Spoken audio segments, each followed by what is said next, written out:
good girl, Santa baby, so hurry down the chimney tonight. Santa baby, a 54 convertible to light blue. Not the New Deal in green, know what I mean? So hurry down the chimney tonight.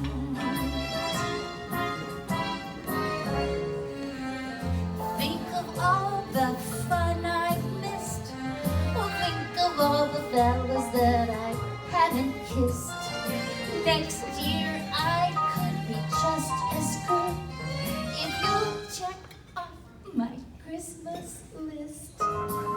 Santa baby, don't want a Marxist Bush and CRT.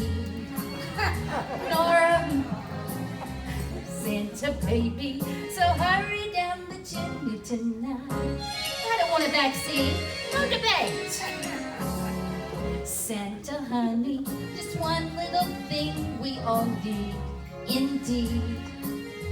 Election integrity, Santa baby, so see you at the polls that night.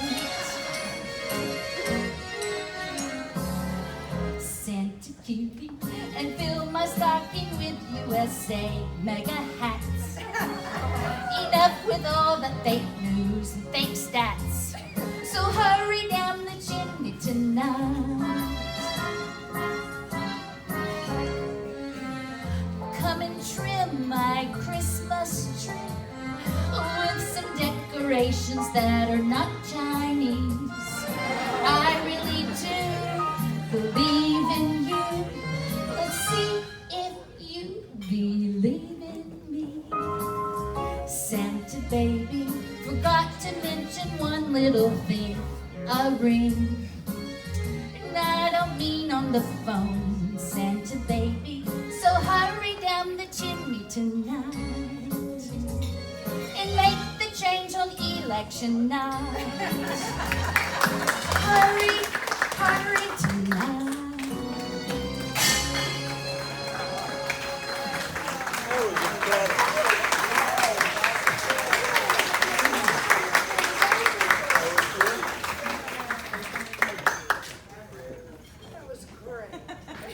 Thank you so much, Sherry and Brian. Okay, and now, I've already said, we're going to bring up a man who does not need an introduction. I know y'all all agree with me that never in the history of Louisiana have we had a lieutenant governor who has just made this state go forward with tourism and just promoting our culture. I mean, nobody could possibly have done a better job than the Honorable Lieutenant Governor, our beloved friend, Billy Nungasser.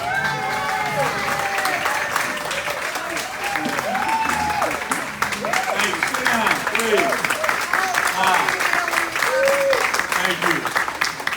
Thank you. Thank you for having me. I'm really honored to be here to install the new offices.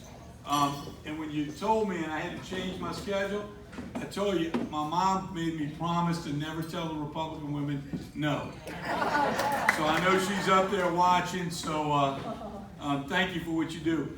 Yeah, I just wanted to tell you how awfully proud I am of, I don't know about you, but being out there in New York and seeing that float coming down the street made me so incredibly proud.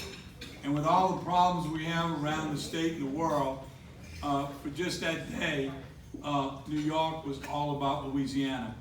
And we had, it didn't show on TV, but all of the cameras in Times Square started out that week with an alligator eye flashing. And then it opened up to the alligator. And by the end of the week, we had Mardi Gras parades and all the things to do in Louisiana. And we were giving out beads and little stuffed alligators that were all over New York, and said you won't catch these in this parade, but if you come to Louisiana for Mardi Gras, you'll catch a lot of throws. And I tell you, this morning we announced the Rose Bowl parade accepted us as one of only 3. And the first time ever a state in 133 years of the Rose Bowl parade, first time ever they allowed a state to ever float in. And now I'll tell you, we flew out there about 3 months ago, to sell our state. And we told the Macy's Day people the same thing. Everyone's been through COVID. But we had the two worst hurricanes ever to hit America, hit both ends of our state, and we need a break. And besides, we should have a float. We have Mardi Gras. Well, then I saw on the ladies' lapel, it said, dream, believe, achieve. That's their theme this year. So I got a crazy idea in the presentation. I said, look, because there you can put riders on the float. And I said, we're going to put a school teacher of the year. We're going to put a first responder. We're going to put a hospital worker, a doctor, a nurse. And we're going to put a shining star of every industry in Louisiana that they're going to represent the greater good of Louisiana. And when you talk about dream and believe, we're going to have our own Lane Hardy, American Idol winner, singing with the Hot 8 Brass Band on that float. So after our presentation, and we talked about Miss Louisiana, the Cajun Navy, the volunteers, and we want someone from every group represented on that float. The lady had one question, and she said, does everyone in Louisiana have that much passion? I said, yes, ma'am. Everybody does. Because that's what makes this state special, is we treat strangers like family, and we take care of our neighbors. And so I'm incredibly proud. And I know once again, I'll get that warm and fuzzy feeling watching that float go down the street. And if you happen to want to come to LA for New Year's week, we're looking for volunteers. We've got to put 35,000 roses on that float. And we will be serving everyone that's putting flowers on all their floats, beignets in the morning, and we'll have Louisiana seafood at lunch every day for all the volunteers, including all the floats here in LA. So if you decide to come out there, let me know. We could use the help. Thank you. God bless you.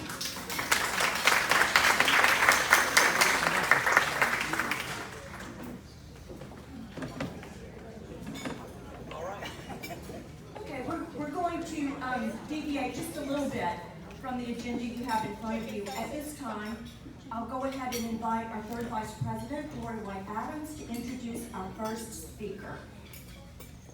Good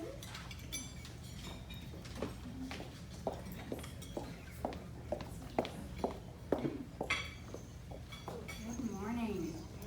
All right, John Scanlon.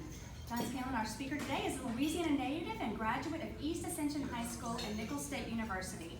Mr. Scanlon is the former owner and CEO of ETEL, a Louisiana company well known to all of us. Since the sale of ETEL 2 years ago, Mr. Scanlon has invested his time and talents in both business and philanthropic pursuits, operating Gonzales Electric with his son and Ascend Academy Foundation, focused on a holistic approach to lifting impoverished families by working with children who have fallen behind in reading skills. Mr. Scanlon and his wife Terry have 2 sons and 4 grandchildren, ages 6, 5, 4, and 3. Now they can have a fun Christmas or what? After last year's presidential election, Mr. Scanlon put his 30 years of telecom and technology sector experience to work digging into election integrity. Today's presentation is a result of his time, energy, and expertise. So please help me welcome Mr. John Scanlon.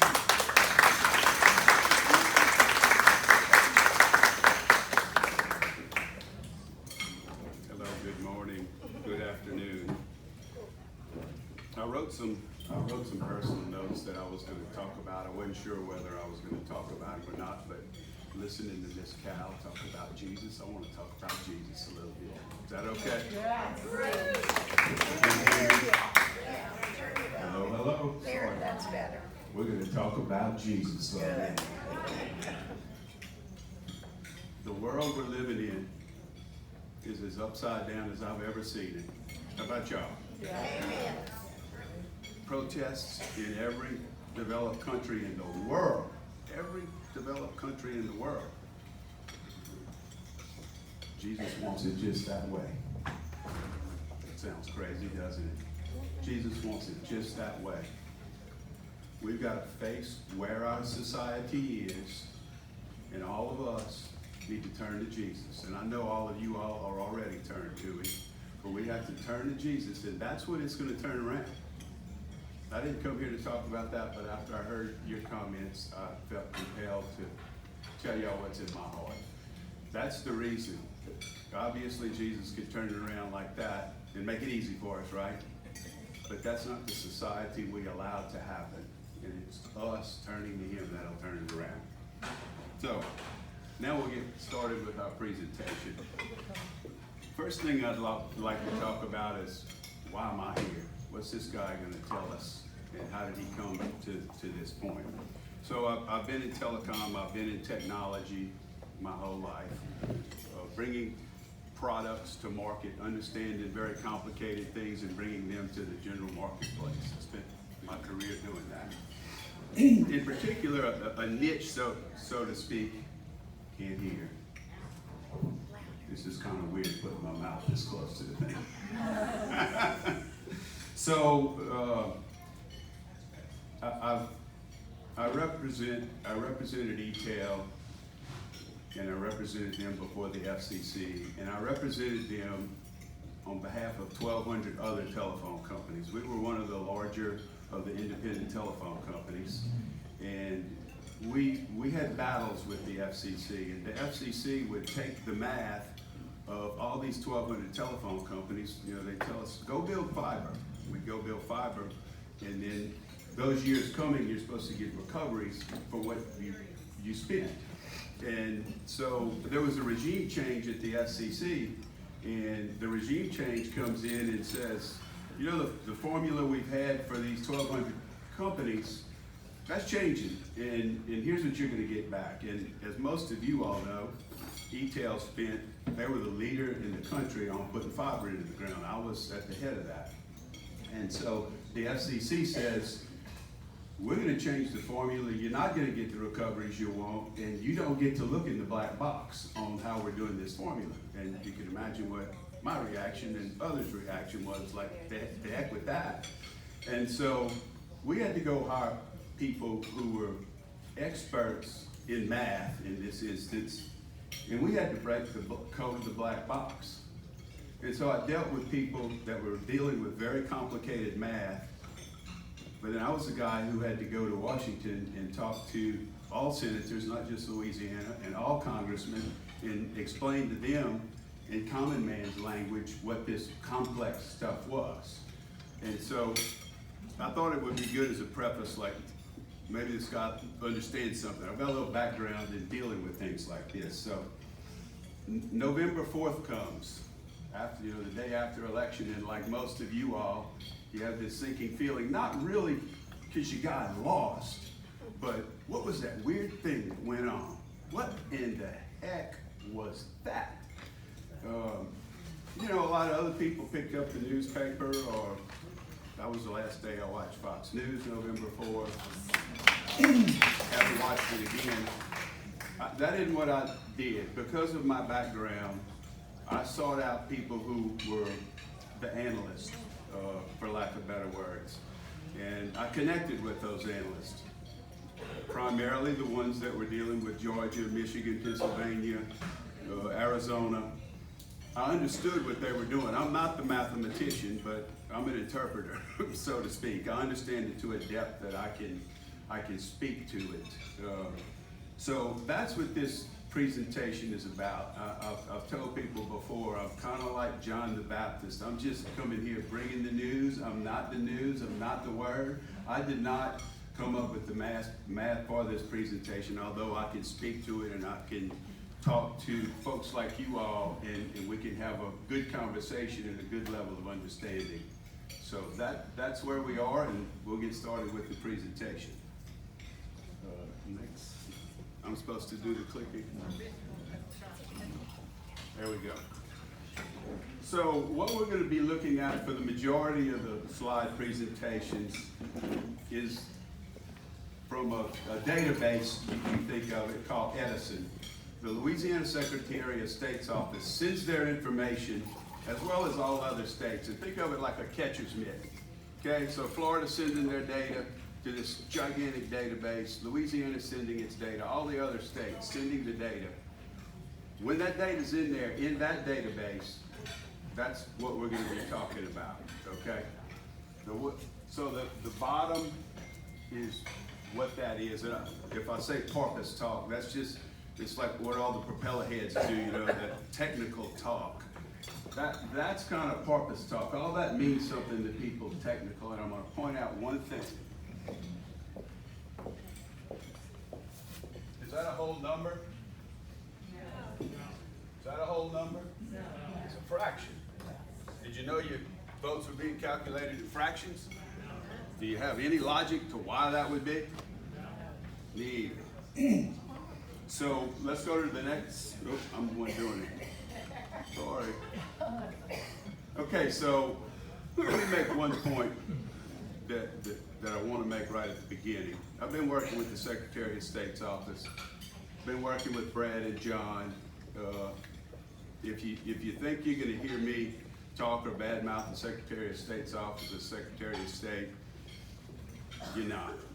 You're not. They've been very amenable, and they want to get to the same thing we want to get to, and I know they're going to speak to that after the presentation. So this data is not what they sent from their office. It's what's in the database, but it's not what they sent to their office. We're going to show you some of what they sent to their office today. What this is and how, you know, when you're watching the news November 3rd and you're watching what I'm going to call the fake horse race. And it says 30% reporting, blah, blah, blah, 40% reporting, so-and-so's winning. You know, oh, sounds cool, and that is as fake as can be. And you're going to walk out of here today and you're going to recognize that that was fake. Secretary of State's office isn't fake. That's fake, and they didn't have anything to do with this. So those bottom slides, 70-something intervals, think of it as batches. Batches of information. Click, click, click, click. That's what's being fed out to the news media. Somebody compressed it, formulated it, sent it out. All that porpoise talk that was in the first slide. So the blue is the blue guy, and the red is the red guy. Okay? The important part of this is 0.98865. That's a correlation factor. And what that correlation factor, remember it was calculated in percentages. So what that correlation factor means is that at any point in time during this duration, if you would tell me one of the guys' exact votes, I could tell you within a 98+% what the other guy's vote is without knowing the sum. Okay, you gotta understand that first. Any voting interval, if you tell me one of the guys' votes, Trump's votes, I can tell you Biden's votes within a 98+% accuracy rate. Elections are random. Elections are random. What's that? That's not random. It's not random at all. Somebody's telling us a story. It's not them. I'll defend them till the cows come home. They've been great.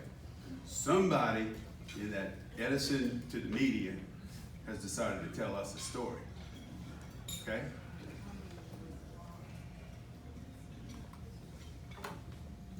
The stuff on the right is the same thing. It's scaled differently, but the stuff on the right is the 98% part. There's something that happened. Remember we talked about, what was it, 1050, right around 11, all the states said, we're tired of counting all these things. We're gonna go to bed for night. We're gonna get up in the morning and start counting. Did you know something happened in Louisiana? I didn't either. So on this, it says Edison 0. So my interpretation of Edison 0 is there was a recalibration. And the lady who put this work together, Draza Smith, that I've been working with, has a theory that the guy in blue was supposed to win Florida. The guy in blue didn't win Florida. And so some adjustments needed to be made nationally. That's the same time frame as we all went, what the H went on. That's what this is. So from that point on, if you thought 98 wasn't random, all the time intervals on the right thereafter are 100%. How random does that sound? I can tell you the exact number of votes that one guy had if you tell me the other guy's number without knowing the total. That's not random. Somebody's telling us a story, and it's not those guys.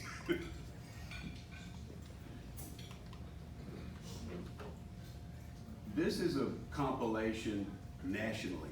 So take all the votes for the presidential race, and the middle line is the ratio. If it's above that, that means Donald Trump had over 100%, the ratio of above the ratio.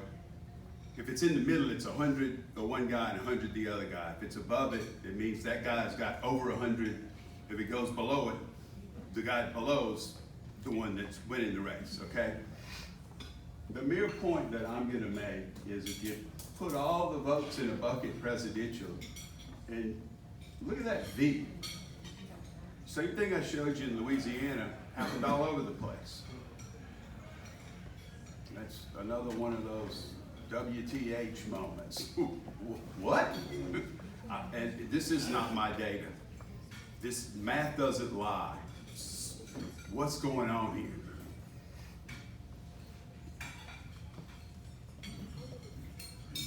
here? So the lady who helped do the work is a software control engineer in the electric industry.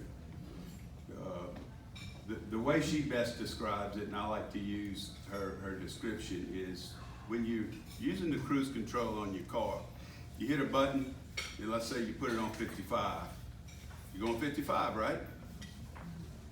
How are you doing that? How does that work? Well, it's making the car make you go 55. The way it goes 55 is it's got a chip in there with a control algorithm that's making it go 55. So that what you're actually doing is when the car goes over 55, it says slow down on the gas and it pulls it down. And then when you go below 55, it says speed up, give it a little bit more gas. And you're actually going like this, but you don't realize it. So the person that put this together is a control system engineer.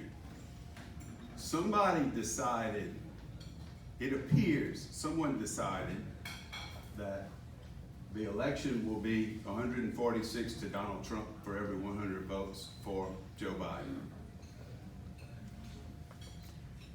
And in her view, that analysis shows that it's trying to control it back down. Okay? I didn't know when this presentation was together what the 80,000, 130,000, and 100,000 votes were. With the work we've done with the Secretary of State's office, with Brad, I think he's the guy who figured it out, we do know what that is. And I don't know which order it is, but it's Jefferson Parish, Orleans Parish, and East Baton Rouge Parish. Okay, so we didn't know why, what was sending it, triggering it down. Man, I think Brad may show you some of the data. What I felt was still curious is the number of registered voters to who voted Democrat, the number of registered voters for who voted Republican in those parishes is over what the registered voters are. And then when you add in the independent voters, it looked like it was about 100%. And so I'm gonna go back to the 2008 race. We had a black man win the presidential election. I would say there's probably more people turned out for that election than any. Democrat or Republican. I'm not talking partisan politics. My understanding is 61.7% of registered voters turned out for that. These three parishes had 100.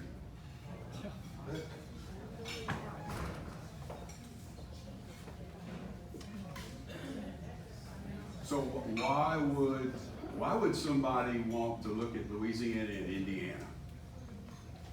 So the correlation, like the first slide, the commonality is above 95% on the reporting from the Edison data. We talked about 146 to 100 ratio. The left-hand column is Louisiana's column. The right-hand column is Indiana's column. I don't know Indiana that well, but I suppose maybe they're a wee bit more conservative, and it looks like it's going to go to 158 Donald Trump to 100 Joe Biden. So what Draza says is, across the country, in U.S. congressional races, U.S. Senate races, the 1/3 of the U.S. Senate races, and in each state with the presidential race, it appears that there's 4 mathematical calculations that were used. And they generally look like they are highly Democrat, moderately Republican, dominant Republican, and there was a math formula, but you can change the ratio. That's why that has a correlation in it. There's no reason why data, just like our own data, there's no reason why you should be able to have that kind of a predictive factor. So I asked her to focus a little bit on some of our congressional races, Steve Scalise's race. So this isn't just a president, it doesn't appear that it's just a presidential thing. Like, I'm 100% convinced it's not a president, just a presidential thing. All I'm going to point out on this one is this is the same correlation factor. So undoubtedly the demographics of Scalise's district looks a lot like the state of Arkansas, and the correlation factor fits in appropriately. I'm good on time, good. I'm gonna spend a little bit more time on our congressman's data. So this one has a similar way too correlated to be random. The drop off of the triple diamond ski slope at the end is the same time of the Florida recalculation. The thing that I want to point out that we all need to understand is the 385% over there on the left, let's just for math purposes call it a cool 400, okay? 400 to 100 his opponent ratio. Another way to do that math, it's 80-20, right? 4 out of 5, 80-20. At 10:50 something at night, our congressman was winning really about 79% of the votes, because I cheated it up a little bit. It's 385 or whatever. So let's just say 79% of the vote. When that big V happened all across the country, this is what happened.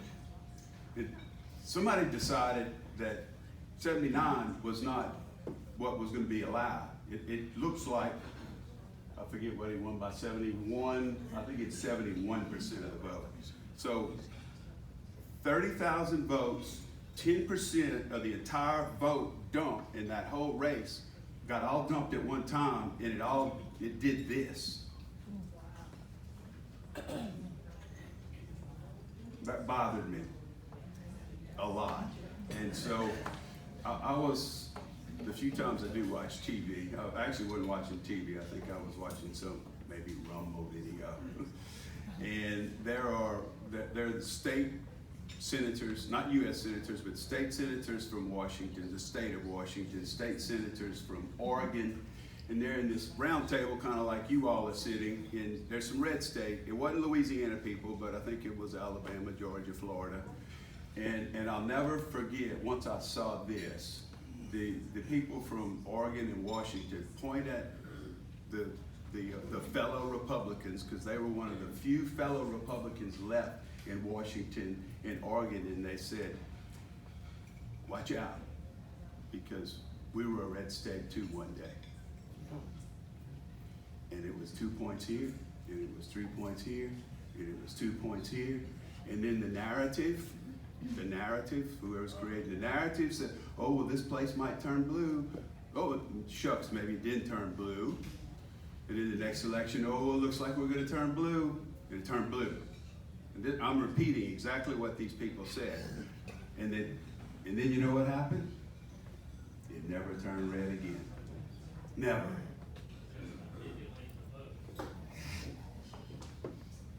We need to be worried now. Garrett Graves won the race. I know Garrett. Garrett's a great guy. I talked to Garrett. We need to be worried. We need to all pay attention. Okay, and these guys over here all pay attention. I've been working with them diligently. We may have issues. They're not the issues. 2 minutes, all right. So I'm gonna go through this quick. Brad informed me some of what's on this. Keep in mind, we're working with data and we're getting data from the Secretary of State's office, and we're getting new flavors of data. So some of, not what you saw, but some of this is a moving target on what we're doing in the analysis that we're doing. These guys are working with us on getting Freedom of Information Acts. Some of the time series of the data may be moved on this one. I'm gonna go to this slide since we got 2 minutes. I know it's busy. The purpose of it isn't the exactness. So there's a database where you can put, I think the data is from the Louisiana, it's from the Louisiana's, the real data from the Secretary of State's website. And I put in all 64 parishes. Busy, trust me, you can go do it yourself. megaraccoon.com is the website.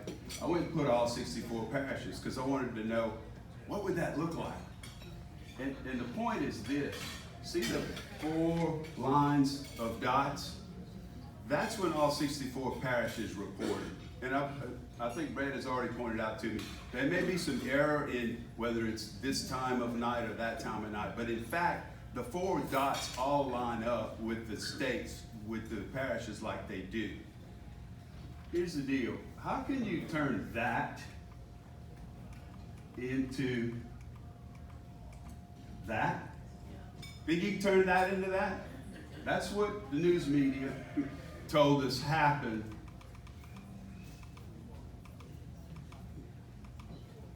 It was some error in time we're going to work on. That's how this stuff is reported. Something's amiss. So the last slide that I want to go to is 4 reporting data. I live in Ascension Parish, so I wanted to go find out what did the reporting data look like in Ascension Parish. Forget about what's on the right because it's kind of old information. I should have corrected it on the PowerPoint. Don't focus on that. We're going to focus on the top left corner, and I'm going to get closer because I can't read it. But there's 2 columns that we're going to focus on. It's going to be time, and then it's going to be non-absentee. So non-absentee, the interpretation is day of voting, okay? And then time is when the batch got dumped, all right? I'm gonna walk over here. Those with good eyes at the top left corner, can you see what date it is? 11/3, election day. And the time is 9:40 p.m. The way that the non-absentee works is the bottom is the number that gets input and the top is it accumulates. So, okay, everything's normal, 9:40, 35,000 votes, and then 35,000 votes is the total. The next one is election day, 11/3 at 10:51 p.m.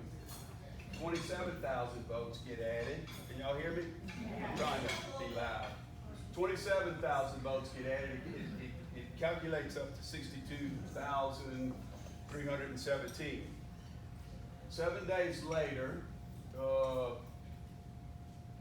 8 votes get added. That's probably a good reason for it. Corrected some errors. I don't really know what. We haven't dug down into the next layer of the onion on this yet. 8 votes and it goes to 62,325. Okay, 7 days after, tell me how many votes are in absentee yet right now? None. There's a blank box. It's a blank box. We'll figure out what it is. The next one is 11/20. That's 17 days after the election. There was 62,325 votes that were all in day of voting. 17 days after the election, in the world I live in, this looks like Enron. It looks like an off-balance sheet adjustment. I don't know what it is yet. We're working on it. It moves 34,000 of those votes, and it moves it to a bucket called absentee. And we haven't differentiated between, I don't know whether we have yet differentiated between mail-in ballots and early voting.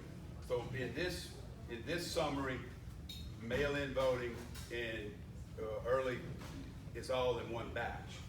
But the first time we see it in this data, 34,000 gets moved over to absentee, and then it gets distributed for 21,335 gets added to Trump, and 12,346 get added for Joe Biden. That's today. That's the only reconciling that we have, and it's 17 days later, and it fits in the process of the clerk of courts and the secretary of states and how their whole program works. They're doing what they're supposed to do. Okay, they're doing it, and I'm gonna be careful about who and what I say. But there's some oddities in this. There's some things that just haven't yet added up. So we're working with the Secretary of State's office on FOIA requests. Brad and John and the whole team have been very helpful. We're continuing to, open those boxes up. The company that has the software, that's proprietary software. We'll see what happens when we get to that. We're not to that part of the journey yet. We want to look at the databases on the front end of the system, and they want to look at the data on the front end of the system and see how it jives. I'm working with people that are doing this that are ahead of us in Colorado, in New Mexico. So I have insight into what to look for, where to look, and they're doing the same thing. They're working with us. So jury is still out, but why is the news media taking their data and lying to us? Why? So the last thing I'd say, I'm going to give a pitch for not any vendor, but we've learned a lot about voting. We need a secure hand-marked ballot. Okay. And I'm going to advocate for one other thing. This is the first conversation I had with Secretary of State, probably November 5th, November 8th. When I early vote, I've always early voted. I've always had pride in early voting. I like to hunt and fish, and I'm not here on weekends when we vote sometimes. When I go push that screen, I sign my name on there. Can you go track the intent of your vote all the way to the end today? No. So it's called anonymity, and there's this big aura, anonymity. We ought to keep it anonymous. Bull. Bull. Well, the society's not going to really, want to do that. Bull. That's a security risk. It's a gigantic security risk. So when I go with a piece of paper, it needs to have a unique number on it. I go and I do what I need to do with that. I can take a picture of it, or I can get that unique number, and I ought to be able to go and I ought to be able to look and see that the intent of my vote was my intent. Now I'm going to tell you what the naysayers are going to say. They're all going to say it. And they're right to a degree. And that is, you're going to have bosses that say, you bring me your unique ID number, let me see how you voted. Or you're going to have people that say, I'll buy you a 6-pack of beer or a pack of cigarettes, bring me your unique ID number. And here's my argument to that. Whatever's going on here is sophisticated. People selling 6-packs of beer I can catch all damn day long. Okay? All day long. You can bust them. We got people that are legislators, make the laws stiffer, but we got to get rid of anonymity. Okay? So we the people have to make that decision. That's a big shift change. The other one that's going to be a big battle is when you vote. I learned the hard way by what I've learned. Early voting is the highest risk we have. Paper ballots are not necessarily the highest risk. Okay? 8%, I think according to the Secretary of State, 8% of the state is paper ballots. That's not where our problem is. You said when I come next to you, I need to stop. The end. Thank you all. Love you. God bless you. Merry Christmas.